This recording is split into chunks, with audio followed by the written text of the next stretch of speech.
Vous avez déjà entendu ces phrases toutes faites sur le couple qui disent quand on aime, on ne compte pas, quand on est ensemble, on ne fait plus qu'un, bla bla bla bla. Bullshit. Hey, wait, turn this shit up, man.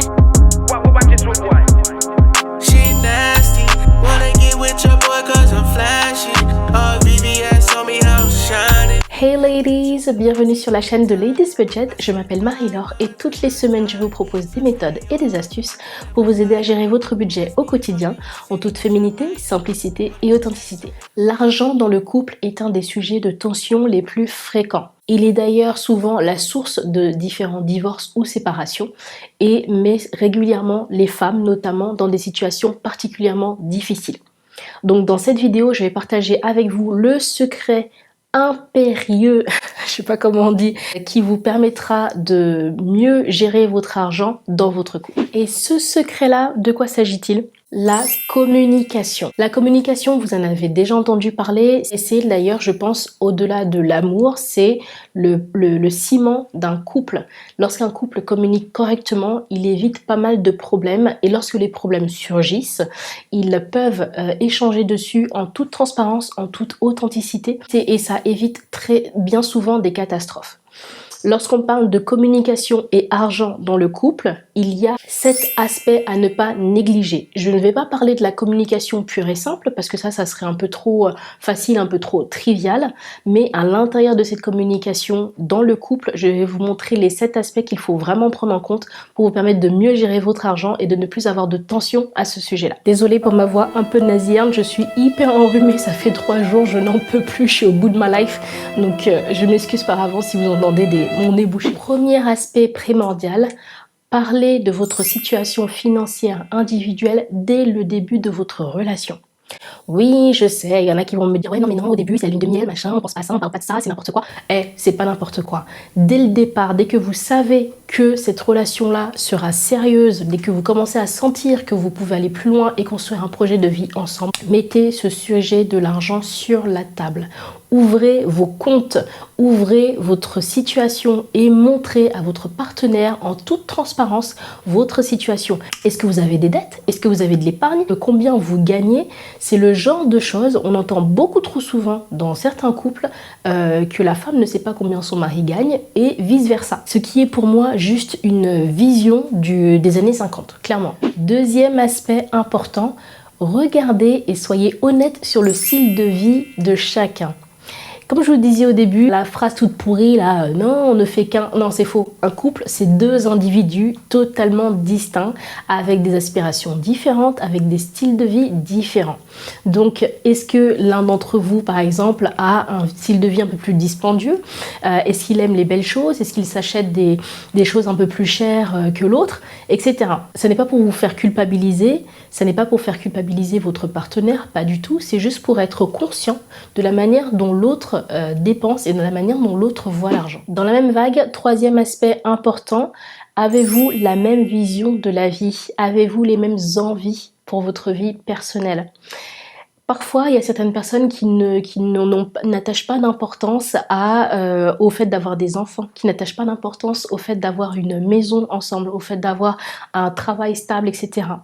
Mais ce n'est absolument pas pour juger ni quoi que ce soit, chacun voit la vie comme il l'entend.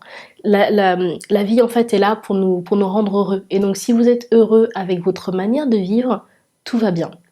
Maintenant, lorsque vous vous mettez en couple, il se peut très souvent que vous n'ayez pas du tout la même vision de la vie. Donc mettez-vous d'accord déjà dès le départ, soyez bien clair sur votre vision, sur vos aspirations, pour être sûr déjà d'une d'être avec la bonne personne et de 2 pour savoir comment vous allez gérer votre argent tout au long de votre vie de couple. Avez-vous envie d'avoir des enfants? Avez-vous envie de voyager beaucoup? Avez-vous envie d'acheter un bien immobilier commun? Êtes-vous plus pour un CDI, un CDD, des intérims, etc. Avez-vous une vie ultra simple, une vie de frugalité? Avez-vous une vie de maximaliste, etc., etc. Quatrième aspect important à voir une fois que vous avez vu les 3 premiers aspects que je viens de vous citer. Maintenant, vous allez vous poser et mettre en place votre projet de vie. Comme pour les autres aspects, en tant qu'individu, on a des projets de vie qui nous sont très personnels. Et on a également des projets de vie que l'on peut construire ensemble.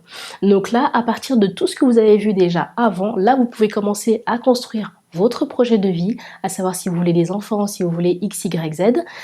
Mettez ça bien noir sur blanc sur papier, ça vous permettra de comprendre exactement ce qu'il vous faut comme argent et comment gérer votre argent par rapport au projet de vie que vous avez établi ensemble et que vous avez aussi de manière individuelle et respective. 5e aspect important, anticiper les grosses dépenses de l'année. Je ne parle pas des dépenses du quotidien, je ne parle pas du mois après mois, je vous parle des grosses dépenses de l'année. Bien trop souvent, on retrouve des couples qui se retrouvent dans la merde littérale, désolé pour le terme vulgaire, mais qui se retrouvent clairement dans la merde au moment des impôts, au moment de payer les taxes foncières, etc., au moment de payer les assurances d'habitation, voiture, etc., au moment de payer des billets d'avion pour partir en vacances. Toutes ces choses-là sont à anticiper. Comment on peut les anticiper? Eh bien, tout simplement parce qu'elles reviennent tous les ans.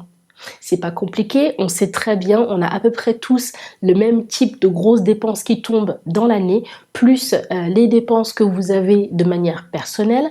Anticipez-les en couple, faites-vous éventuellement un budget annuel où vous verrez justement comment répartir ces dépenses-là dans chaque mois pour éviter d'avoir de grosses déconvenues. 6e aspect et non des moindres, savoir verbaliser lorsque quelqu'un dans le couple a un problème d'argent. Il n'y a pas pire qu'un partenaire qui cache ses soucis d'argent. Il n'y a pas pire. Je suis passée par là dans une relation antérieure et je me suis retrouvée avec une personne qui finalement ne dépensait pas énormément d'argent en soi, mais qui adorait me faire des cadeaux, énormément de cadeaux, des voyages, etc. Super. Sauf qu'au bout de 4 ans dans la relation, juste après nos fiançailles, j'ai découvert que cette personne était endettée à je crois que j'avais jamais vu ça de toute ma vie. On en avait pour 20 ans de remboursement de dette. Pour moi, ça sonnait dans ma tête comme une peine de prison. Donc, je vous en supplie, dites-le lorsque vous avez un problème d'argent personnel. Dites-le à l'avance, comme je l'ai dit précédemment, mais dites-le même pendant que vous êtes, même une fois que vous avez établi toutes les règles, etc., lorsque vous avez parlé ensemble et tout. C'est régulièrement, ça arrive. Il y en a un qui peut se retrouver à découvert parce qu'il y a eu une dépense en particulier non anticipée. Il peut se retrouver à découvert parce qu'il a perdu son boulot. Il peut se retrouver dans la merde et ne pas pouvoir payer le loyer parce que X, Y, Z. Parlez-en, ça n'est pas tabou, ça n'est pas grave. Parlez-en suffisamment à l'avance pour pouvoir trouver des solutions. 7e aspect, mais pas le dernier et le plus important, parce que sinon cette chaîne ne s'appellerait pas Ladies Budget. Mesdames, gardez un œil systématiquement sur votre argent. Ayez votre compte personnel bancaire, je vous en supplie. Que vous soyez folle amoureuse de votre partenaire, que vous soyez en couple depuis 20 ans, depuis 30 ans, je m'en fous.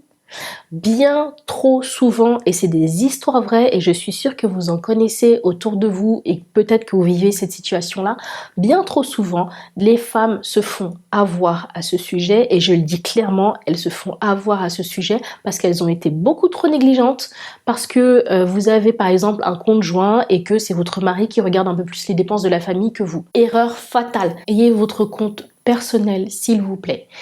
Assurez-vous d'avoir de l'épargne de votre côté. Dites-le également à votre partenaire, bien entendu. Le but n'est pas de lui cacher des choses, mais le but est surtout de vous protéger au cas où un malheur arrive.